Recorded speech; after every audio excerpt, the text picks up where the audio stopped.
తాకట్టులో ఉన్న బంగారాన్ని విడిపించి ఆ రోజున్న మార్కెట్ ధర కట్టి మిగిలిన డబ్బును మీకు అందిస్తుంది ఎస్వీఎస్ గోల్డ్. సార్, ఇంత రిస్క్ అన్నది తీసుకోవటం అన్నది మీకు అసలు చిన్నప్పటి నుంచి ఉందనుకుంటా. ఉంది కదా. ఆ రిస్క్ తీసుకుంటారు ఏమిటో, అది అవుతుందా లేదా అనేది మరి ఎక్కడి నుంచి వస్తుందో మీకు నమ్మకం? నా ఉద్దేశం ఏంటంటే దాదాపు 99% నేను ఫెయిల్ కాను అనే నమ్మకం. అది అహంకారమా కాదు, ఆత్మవిశ్వాసం. అది నా మీద నాకు గట్టి నమ్మకం. అంటే నేను సెల్ఫ్ జడ్జిమెంట్ కంటే పక్క వాళ్ళ జడ్జిమెంట్ మీదకి ఎక్కువ ఆధారపడతా. దాని మీద నేను జడ్జిమెంట్ తీసుకొని నాకు అక్కడి నుంచి వెనకడిగాను, నేను పోరాడతా.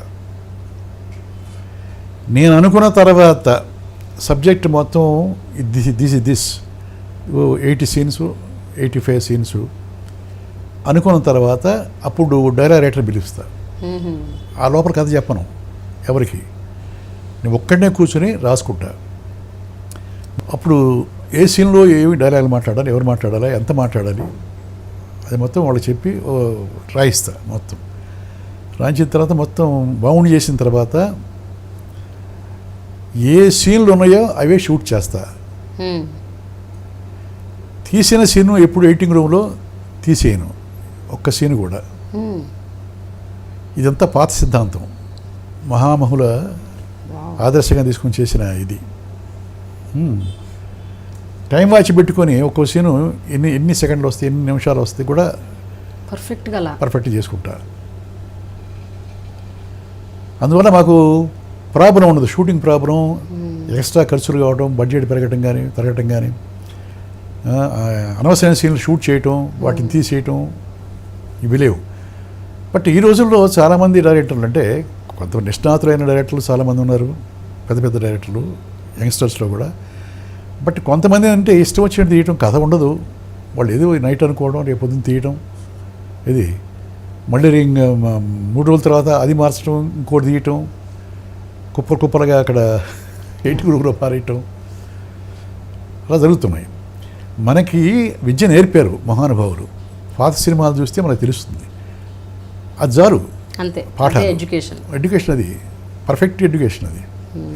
టి కృష్ణ ఏమి అసిస్టెంట్ డైరెక్టర్గా, అసోసియేట్ డైరెక్టర్, కో డైరెక్టర్ చేసి సినిమాలు తీసి అంత పేరు సంపాదించాడు టి కృష్ణ. అంతమంది ఇక్కడ అసిస్టెంట్ చేశాడా? లేదు కదా. ఓన్లీ తెర మీద అబ్జర్వేషన్, అంతే కదా. కానీ ఏ ఫ్రెండ్స్ అయితే మీరు సినిమాలు తీయాలి అని ప్రోత్సహించారో అదే ఫ్రెండ్స్ మీకు తర్వాత ప్రొడ్యూస్ చేయమని అన్నారా, లేకపోతే మళ్ళీ కొత్త స్నేహితులు ఎవరైనా యాడ్ అయ్యారా మీకు? వాళ్ళు ఊర్లో మీకు ఒక 2-3 చాలా వెరీ క్లోజ్ ఫ్రెండ్స్ ఉన్నారంట. మీ నాగేశ్వరరావు గారు, మీ ఫోటోగ్రఫీ ఫోటో స్టూడియో, ఆయన ఇంకో 2 మీ రావినూతల్లో 2-3, వాళ్ళే మీకు మళ్ళీ తర్వాత కాలంలో ప్రొడ్యూస్ చేయమని మిమ్మల్ని ఎంకరేజ్ చేసింది, మోటివేట్ చేసింది వాళ్ళేనండి? నాగేశ్వరరావు, ఇది బాబా నాగేశ్వరరావు నా శ్రేయభిలాషి. నా ఫోటోలు పంపించేవాడు బాబా స్టూడియో. నేను వద్దంటున్నా, ఇది మనం వద్దులేక మనకి అక్కడ అవకాశాలు దొరకవని చెప్పినా కూడా మళ్ళీ కొత్త వాళ్ళు చెప్పండి ఫోటోలు తీసి పంపిస్తూనే ఉండేవాడు. ఇప్పటికీ ప్రాణమిత్రుడే, అతని పేరే ప్రొడ్యూసర్గా వేసాను. సరే, తర్వాత మనం పెరిగి పెద్దవాళ్ళు అయిన తర్వాత అభిమానించేవాళ్ళు, దగ్గర చేరేవాళ్ళు చాలామంది, అది మానవ సహజం. వాళ్ళని కూడా మనం ఏం అనలా, ఇది న్యాచురల్గా హ్యూమన్ సైకాలజీ అది. అంటే నేను ఎందుకు అడుగుతున్నానంటే సార్, ఎవరైతే మిమ్మల్ని విమర్శించారో ఒకప్పుడు వాళ్ళే మీ పంచనాల తర్వాత చేరారా అని అడుగుతున్నాను. మళ్ళీ వచ్చి సినిమా తీద్దాం, డబ్బులు పెడతాను, వాళ్ళ సినిమాలను తీసే అంత శక్తి లేదు. విలేజ్లో ఉండేవాళ్ళు కదా, ఆటోమేటిక్గా చేరుతారు కదా. దెబ్బతిన్నప్పుడు నవ్వుతారు, దెబ్బ తినాలని కోరుకుంటారు, పైకి వచ్చిన తర్వాత ప్రాపకం కోసం దగ్గర కావాలని ప్రయత్నిస్తుంటారు, అంతే కదా. అది మా ఊళ్ళోనే కాదు, విశ్వవ్యాప్తంగా అదే ఉంటుంది, అంతే కదా. కానీ ఇన్ని ఆర్ట్స్ మీరు ఎలా సార్ నేర్చుకున్నారు? నటన అంటే ఓకే, కథ రాయటం, స్క్రీన్ ప్లే, డైలాగులు, డైరెక్షను, ప్రొడక్షను, అన్నీ మొత్తం 24 క్రాఫ్ట్స్. కెమెరా కూడా మీకు యాంగిల్స్ అవి, విజన్స్ అవి తెలుసు అంట కదా, ఎడిటింగ్ కూడా చేస్తారంట కదా? ఎడిటింగ్ చేస్తా. అదే అంటున్నాను, అంటే ఆల్మోస్ట్ మీకు ఎడిటింగ్ సినిమాకి సంబంధించి అన్నీ తెలిసినట్టే. Perfect editing. ఇందా చెప్పానే టీకిస్ట్ విషయం. నా చిన్నప్పుడు 5 సంవత్సరం 6 సంవత్సరం నుంచి మా ఊళ్ళో టెంట్ ఉంది, టూరింగ్ టెంట్. రెగ్యులర్గా రోజు వెళ్ళి చూసేవాడిని. ఇప్పుడు రామారావు గారు, నాగేశ్వరరావు గారు రాకముందు నాగయ్య గారు, వేమూరి గగ్గయ్య గారి సినిమాలు, పాత సినిమాలు, ఓల్డెస్ట్ పిక్చర్స్, అవి కూడా చూస్తూ ఉండేవాడిని. ఇది ప్రతిరోజు సినిమా పోయేవాడిని. అంటే చిన్నప్పటి నుంచే డిఎన్ఏలో ఉంది లోపల. లేదా రోజు సినిమా చూడటం ఏంటి, రోజు సినిమా చూడటం ఏంటి అంటే మిస్ కాకుండా చూసేవాడిని. అంటే చిన్నప్పటి నుంచే 4 అంతరాల్లో ఆ వ్యామోహం అనేది అంటుకుపోయింది, జీర్ణించుకుపోయింది. దాంతో ఆటోమేటిక్గా అన్ని సినిమాలు, వేల సినిమాలు చూసి కథ అంటే ఇట్లా ఉండాలి, డైరెక్షన్ ఇట్లా ఉంటుంది కదా అని వాటిని చూసి నేర్చుకుంది అది. అంతే, ఎవ్రీథింగ్ ఆన్ అబ్జర్వేషన్. అంతే. మనం ఎక్కడ చేసాము కదా, ఆ తర్వాత యాక్ట్ చేసాం తప్ప. వచ్చిన తర్వాత 50 సినిమా, ఇది నాది దేవతరా దివించండి యాజ్ ప్రొడ్యూసర్గా, అప్పటికి 50 సినిమాలు అయిపోయినాయి. మనం సెట్లో 50 సినిమాలు చేశాం కదా ఇతర డైరెక్టర్ల దగ్గర. చేసినప్పుడు ఆటోమేటిక్గా మనకి అది కూడా అబ్జర్వేషన్ ఉంటుందిగా. మనకి ఆ టింజి ఉంది కాబట్టి ఈ షాట్ ఎట్ తీస్తున్నాడు, ఏ యాంగిల్లో పెడుతున్నాడు, మరి దీంట్లో ఎంతమంది కంపోజ్ చేస్తున్నాడు, ట్రారీ ఎందుకు వేస్తున్నాడు, జూమ్ ఎందుకు చేశాడు, ఇవన్నీ మనం యాక్ట్ చేస్తూనే ఒక సైడ్ ఆ అబ్జర్వేషన్ కూడా ఉంటుంది అనమాట. అందువల్లనే మనం సినిమా తీసి డైరెక్ట్ చేయడం కానీ కథ రాసుకోవడం కానీ చేసింది. అయినా సరే సార్, సినిమా అన్నది ఒకసారి అందులోకి వెళ్ళిపోతే అది ఒక అడిక్షన్ లాంటి. అంటే once you get there, success చూస్తే ఇంకా అడిక్ట్ అయిపోతాం. అవును, ఫెయిల్యూర్ చూసినా కూడా అడిక్ట్ అయిపోతాం. ఎట్లా ఇక్కడ ఉన్నాం, ఏమో మేబీ నెక్స్ట్ ఇంకేమైనా వస్తుందేమో అని ఒక హోప్ ఉంటుంది, కాన్స్టెంట్ హోప్. ఆ హోప్లో భాగంగా మీరు సినిమాలు తీశారు, ప్రొడ్యూస్ చేశారు చాలా. Was there any time when మీరు కుప్పకూలిపోయి సంపాదించిందంతా పోగొట్టుకుని జీరోకి వెళ్ళిపోయిన సిచ్యువేషన్స్ ఉన్నాయా? ఎప్పుడు అస్సలు కనీసం అంటే పెట్టిన దాంట్లో సగం పోవటం, దాంట్లో సగం పోయింది, సగం అంటే ఆ సినిమాలో పెట్టింది, అదే ఆ సినిమాలో పెట్టింది, సంజయ్ రాగంలో పెట్టింది మొత్తం పోయింది.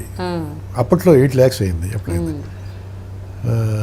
ఇంద్రజిత్తులో, అదే చెప్తే ఇందా కొదమసింహం ఎఫెక్ట్ వాళ్ళు ఇచ్చిన టచ్కి అది ముందు రిలీజ్ చేశారు. తర్వాత చేస్తామని చెప్పిన కొదమసింహం మన ఫస్ట్ కాపీ సెన్సార్కి పోతే హైదరాబాద్ కావాలని ఆ ప్రింట్ వేసుకుని చూసుకొని ఇమ్మీడియట్గా హరియప్ చేసి ముందు డేట్ ఇచ్చేశారు. మనకు వచ్చిన బయర్స్ మొత్తం పారిపోయారు. ఇదేంటి కొదమసింహం తర్వాత అని చెప్పారు కదా, వాళ్ళు కూడా అది అన్నారు నిజంగా, అందుకని మేము కొనడానికి వచ్చాము, మీ పిక్చర్ మాకు బాగా లాభాలు వచ్చినాయి కదా, మరి కొదమసింహం ముందు వస్తుంది ఎట్లా సార్ మేము అని చెప్పి వెళ్ళిపోయారు. అది రిలీజ్ చేశారు కావాలని. అది ఫ్లాప్ టాక్ వచ్చింది. అదే ఫ్లాప్ అయింది కొత్త వాడితోటి, గిరిబాబు సినిమా, కౌబాయ్ సినిమా ఎట్లా హిట్ అవుద్ది అని బయర్స్ రాలి. ఎవరు మీ అబ్బాయి బోసుబాబుతో చేశారు ఇంద్రజిత్. చాలా వండర్ఫుల్ ఫిల్మ్ అది. ఆ తర్వాత నేను చేశాను ప్రెస్టేజ్ కోసం 2 నెలల తర్వాత హాఫ్ రేట్కి అమ్మేశాను. అమ్మేశారు. 40 lakhs అయింది, 20 lakhs అమ్మేశాను. కొన్నవాడు ప్రతి రూపాయి సంపాదించాడు, దాంట్లో సగం పోయింది.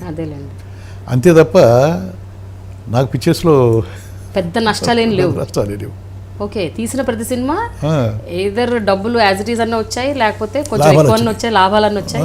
బట్ పూర్తిగా పోవటం అనేది అయితే లేదు, ఎప్పుడు జరగలేదు. పూర్తిగా పోయింది సంజయ్ రాగంలో. ఓకే, అది కూడా అంటే మిమ్మల్ని ఏం ఫైనాన్షియల్గా దెబ్బతీయలే, మీ స్థితి స్థాయి ఏం పడిపోలేదు. And for more videos, please subscribe to iDream. Please subscribe to iDream. Please subscribe iDream. And please subscribe to iDream. For more videos, subscribe to iDream. please like, share and subscribe to the channel. Congratulations, iDream. Subscribe to iDream. Subscribe to iDream. So subscribe to iDream Media. iDream ki iDream team andarki huge congratulations. Please subscribe iDream Media. Please subscribe to iDream. Subscribe iDream. Please subscribe to iDream. iDream అంటే నా కళల ఛానల్ను subscribe చేసుకున్న నోరు తిరుగుతలేదు, మీరైతే గంట గుర్తు కొట్టండి. For more such videos, please subscribe to iDream.